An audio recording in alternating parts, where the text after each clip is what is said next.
Bonjour tout le monde, bonjour l'équipe. Aujourd'hui, ce que je voulais faire, c'est vous parler du mythe de la duplication. C'est quoi le mythe de la duplication? En fait, j'ai vu beaucoup de gens en marketing de réseau dire que ce qui est important, c'est de garder le concept duplicable, de s'assurer qu'on ne fait pas pour notre équipe ce qu'ils devraient faire eux autres mêmes. Donc, tout ce concept-là est important, bien entendu.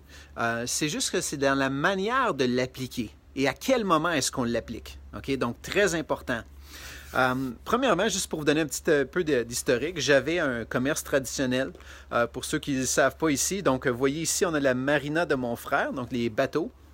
Et puis moi, j'avais des motoneiges. On faisait la location, en fait, de ce genre d'équipement-là. Donc mon frère a encore la marina aujourd'hui. Et puis, donc c'est le genre de business qu'on avait.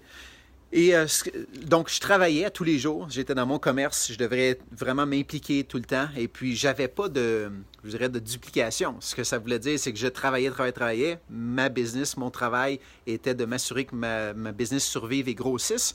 Et puis, si je n'étais pas là, bien entendu, ma business était affectée. Donc, c'était important que je sois là à tous les jours, vraiment m'investir dans mon commerce. Et puis, ce que j'ai découvert quand j'ai commencé à travailler en marketing de réseau, c'est que j'investissais des heures. Donc, je mettais beaucoup d'heures de travail. À chaque jour, dès que j'avais quelques minutes, je m'impliquais. Et je travaillais le plus d'heures possible. Puis de l'autre côté, mes revenus étaient minimes. Je recevais très peu d'argent, mais je continuais de travailler, continuais d'investir mon temps. OK? Et puis là, tout à coup, mes revenus commençaient tranquillement. 1 mois, 2 mois, 3 mois, 4 mois, 5 mois, 6 mois, 7 mois, 8 mois. Ça continue à grimper. Puis à un moment donné, ça atteint un niveau où est-ce que là, je pouvais dire, OK, je travaille, puis je suis vraiment rémunéré en fonction de mon travail. Puis tout à coup, ce qui s'est produit, c'est que là, ça commençait à surpasser. Puis là, j'ai commencé à faire beaucoup plus d'argent que le temps que j'investissais. Puis rendu à un certain moment donné, ce qu'on est capable de faire, si on le souhaite, c'est de commencer à diminuer nos heures.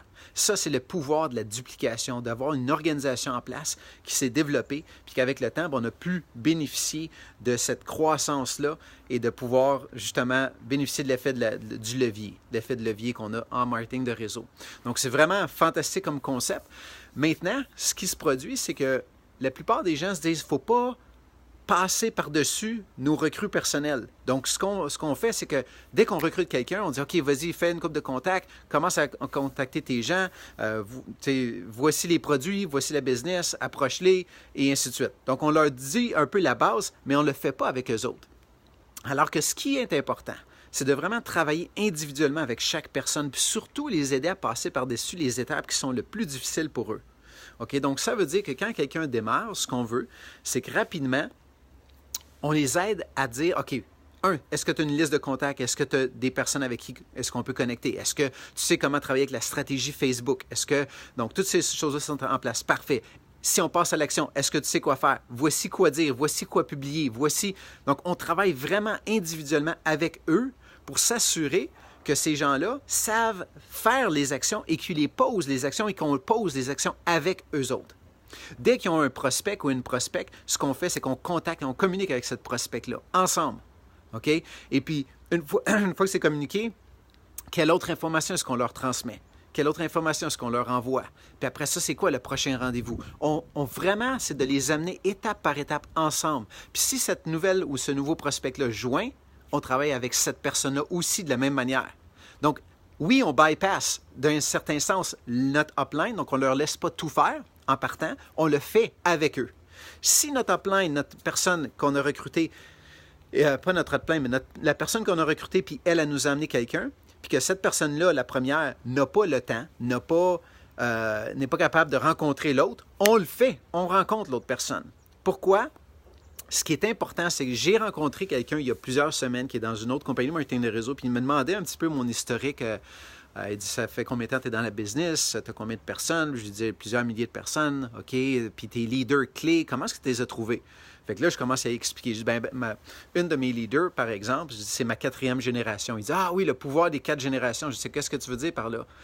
Fait que moi, je lui avais dit, je dis, écoute, gars, j'ai recruté cette personne-là, une femme qui a recruté un homme, qui a recruté une autre femme, puis cette autre femme-là a trouvé la personne clé qui aujourd'hui représente une grosse partie de cette organisation-là. Il dit, c'est ça, c'est le pouvoir des 4 générations. Puis le pouvoir des 4 générations fait qu'on va trouver la majorité de nos leaders, donc nos leaders clés, vers la 4e génération. Ça veut dire qu'on trouve une personne, qui en trouve un autre, qui en trouve un autre, puis à un moment donné, ça y est, on trouve notre personne. Puis généralement, c'est à la 4e génération. Pourquoi? Parce qu'il y a une certaine masse de gens dans l'organisation qui fait en sorte qu'on a assez de gens pour pouvoir trouver une personne clé à travers tout ce groupe-là. Donc, même si la personne qui est au-dessus, elle, c'est sa première génération, pour trouver probablement sa 2e ou 3e leader, ça va prendre, elle aussi, de travailler avec ces 4 générations pour en arriver là. Quand j'étais dans la vingtaine, j'ai démarré ma propre compagnie de marketing de réseau à l'époque. Et puis, ce que je faisais, c'est que j'avais beaucoup de références. Si je travaillais avec quelqu'un, il disait « OK, oui, je veux joindre l'équipe, parfait. » Je disais « Est-ce que tu as des contacts, des gens que tu voudrais en faire bénéficier avant que tout le monde soit au courant dans la région? » Puis il me disait « Oui, il y a telle personne, telle personne. » Je dis « Parfait, lâche-leur un coup de fil, dis-leur qu'on va les rencontrer. » Fait que là, parfait, il faisait une coupe de téléphone. Et puis, en bout de ligne, la personne me disait, au bout de la ligne, disait « OK, je voudrais te rencontrer cet après-midi. » Excellent. Puis là, je parlais à mon autre, celle qui m'avait fait les références. Je lui disais, OK, est-ce que tu viens cet après-midi? On va rencontrer telle personne. Mais là, je ne peux pas après-midi. Là, je suis occupé. Fait que moi, ce que je faisais, c'est que j'y allais pareil. Je rencontrais l'autre personne. Je ne perdais pas de temps avec ça. C'est que je passais à l'action. C'est qu'eux avaient des contacts. Moi, j'avais du temps. OK? Donc, moi, j'étais prêt à m'investir dans mon temps, développer ma business. Puis, ce qui s'est produit, c'est que j'ai développé l'organisation comme ça. Référence, référence, référence. Je développais rapidement. J'essayais le plus vite possible de parler au plus grand nombre de personnes possible parce que je savais que si je fais ça rapidement, ça va commencer, je vais trouver mes personnes clés. Puis, je l'ai fait comme naturellement. Je n'avais pas de formation à l'époque. Je ne savais pas le business, comment ça fonctionnait. Puis, je ne connaissais pas le principe de la duplication. Donc, j'ai juste été par la logique. Go, go, go. Je voulais présenter au plus vite, au plus grand nombre de personnes possible. Et c'est ce que j'ai fait. Puis ce qui est arrivé, c'est qu'il y a certains leaders dans l'organisation, un peu partout, qui ont commencé à faire surface. Puis ces leaders-là, en faisant surface, eux autres, puis quand je dis leader, un leader qui fait surface, c'est quoi? C'est quelqu'un qui, par elle-même, prend ses responsabilités, passe à l'action. OK, donc n'attends pas les autres, va juste go, go, go, j'ai pas le temps d'attendre, faut que je développe, faut que je travaille, faut que je grossisse. OK, l'organisation. Donc, c'est ça, des leaders clés. Et puis, c'est ce qui s'est produit. Alors, ces gens-là ont vraiment pris le leadership, commencé à travailler, puis tout à coup, je me suis retrouvé avec une organisation un peu partout au Québec où est-ce que j'avais des leaders dans différentes régions, il y avait des présentations qui avaient lieu, il y avait des choses qui étaient en marche que moi, j'étais même plus là. Mais ce que j'ai fait, c'est que j'ai travaillé mes générations. Donc, c'est le principe de la duplication. Travailler, puis surtout au début, quand quelqu'un est nouveau, ils ont de l'inconfort, ils ont des craintes, des doutes, ils ne sont pas certains, ils ne savent pas comment s'y prendre, ils ont peur de ce que les gens vont dire. Donc, c'est là que c'est critique de travailler avec ces gens-là, puis vraiment de leur montrer comment faire, quoi faire. OK, tu veux écrire une publication sur Facebook? Parfait. C'est quoi tu prévois écrire? OK, on va changer ça un peu. Voici ce que je te suggère. Donc, vraiment travailler avec chaque personne individuellement, avec ces petites tâches-là. Des fois, vous dites, ouais, mais j'ai pas le temps de faire tout ça avec une personne pas une autre. Justement, c'est le temps que vous investissez maintenant au départ qui va créer la solidité de votre organisation.